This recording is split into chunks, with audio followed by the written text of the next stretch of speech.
Our objective is to preserve the wealth that is being generated by the business, the wealth that you've built up through the business, and maintain family harmony. That's it. How you get there is a different story. So let me tell you a little bit about my family's business. This is my grandfather, Olan Mills, my grandmother, Mary. Youngest of 11 in Nebraska.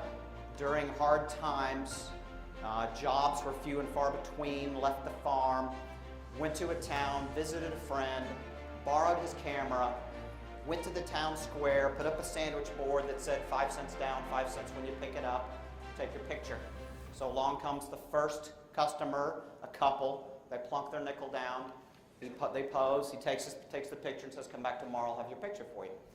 Takes that nickel, goes to the store, buys some film, the couple comes back the next day, and he says, hey, listen, I'm really sorry, but your picture didn't develop, and so I'll take another one for you for free. He didn't have the nickel to buy the film. He needed that first nickel to buy the film to take that picture. And from that, the largest photography company in the country and probably the world was born. So I call that American Ingenuity. The bad news, not the bad news, but Olan Mills basically invented telemarketing. Nobody has any tomatoes or eggs or anything, do they? However, this is back in the day where they knew exactly where people lived and what their demographics were, and they would hire local people and put a studio around the corner, and they would call mom while the kids were down and say, hey, we're Olan Mills, and we've got a package deal, and you want to get a picture taken with your family, and it was great, and people loved it. We went through every issue that a family business can possibly go through. My grandfather and my grandmother had 4 kids. There's my 2 uncles down there. My mother, my aunt. 3 of those folks had kids. My mother had 4 of us. We all grew up working at Olan Mills. So there were issues passing it from the first generation to the second generation. There was conflict between my uncles, conflict between my mother, my aunt, and my uncles, conflict between our generation and our uncles and our parents, all sorts of issues. But we got through all of it. And that's why I'm here today, is because you can get through this stuff. You can have these issues and work through them and continue to have a successful family business for generations. And that's what we try to help people do. Olan Mills is no longer here today, basically because everybody in this room has a camera in their pocket. And it's not that people don't need to have professional pictures taken, but the demand and the volume has just gone to nothing. And so some years ago, Olan Mills sold their company to LifeTouch, the last 2 standing photography firms. And they went back and forth, and LifeTouch was an ESOP, Olan Mills was not. And my cousin came to my uncle and said, hey, look, we can do this, but if we buy them, we're going to have to figure out a way to fold an ESOP into us. And if we sell to them, all of our employees will be taken care of. And so the hard decision was made to sell our company, despite the fact that everybody was getting along and the business was doing great. Just people don't buy pictures like that anymore. Here is Vega, Sicilia, one of the largest wine producers in Spain. The father shown there, Pablo Alvarez of Vega, Sicilia, and his 4 siblings are suing their father who founded the business. There's obviously a big story behind that. Luray Caverns, 3rd largest cavern destination in the country. They've been in district court in Harrisonburg where the 3 youngest siblings are suing 2 of their older sisters. This is going on now. $20 million business. Nobody wins these things except for the attorney. I get calls from family businesses that are in these situations, and one of the questions I ask is if there's an attorney involved already. If they say yes, then I won't get involved because you've already crossed a line that you just can't come back from anymore. But there is good news. This is John Elkann, chairman of Fiat, family member. 5th generation, family business. He's the owner and manager of the 26th largest company in the world. One of the benefits of a family business, according to Mr. Elkann, is that they can focus on all stakeholders. Not just customers, not just the family, but the employees and the community. They look at their business as a perpetual family business.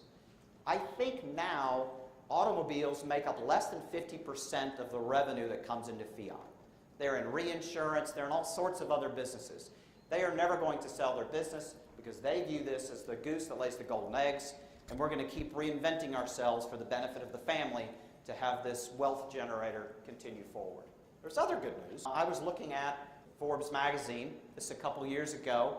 This is a list of the richest families in the United States. It's all family businesses. The Walton family, the Mars family, the Johnson family, the Estee Lauder family, the Rockefeller family. All of these America's richest businesses, families, all came from family businesses. So I'm here to tell you, if you have a family business, maybe one day you'll be on this list. Interesting little side note is that Mars does not allow any family members to work in their business, in their family constitution. They got plenty of money. They've got a great resource. It's doing well. People love M&Ms. It's never going to go away. They can be on the board, but you can't work there. If you need to find employment, if you need to find fulfillment, go find it elsewhere. Don't use this. We're going to hire professional managers to do this. So let me give you some data. 80 to 90% of all businesses are family-owned, run, or managed. Now, you take one IBM, you take one General Electric, and they are just one business, but they employ tons of people, right? So there's an enormous number of family businesses out there that create 78% of the new jobs, 62% of employment, and a third of all Fortune 500 companies are either family-owned, run, or managed. Think of Mars. Think of Ford. Think of Walmart, right? These are considered family businesses. Now, for the prize of the day, and to see if you all are awake, another interesting statistic is that family businesses outperform non-family businesses on a number of metrics. Who wants to try to tell me why? Yeah? Decisions can be made quickly. Man, I love that one, and I've seen it so many times, and it's really cool. There's an opportunity that presents itself, and you have to decide right now. The dad or the son or whomever will say, hey, you guys, we need to get in this room because we got this opportunity. Drop what you're doing. They come, they meet for an hour, 2, 3, 4, and they walk out, and they've made a decision. I used to work at IBM. We had to have a meeting before we had the meeting to have the meeting before we had the meeting. And then the meeting was happening in the hall before the meeting, right? And with problems. I mean, whether it's an opportunity or a problem, you can get the key decision makers together and make a decision. I wrote an article for the American Marketing Association about that exact thing. Corporations are great, and they're very good at what they do, and there's nothing wrong with them. But it's different when you know who's running that business and they're taking it personally, and you know their name, and you know that they're dedicated, and so on and so forth, as opposed to Acme Incorporated, right?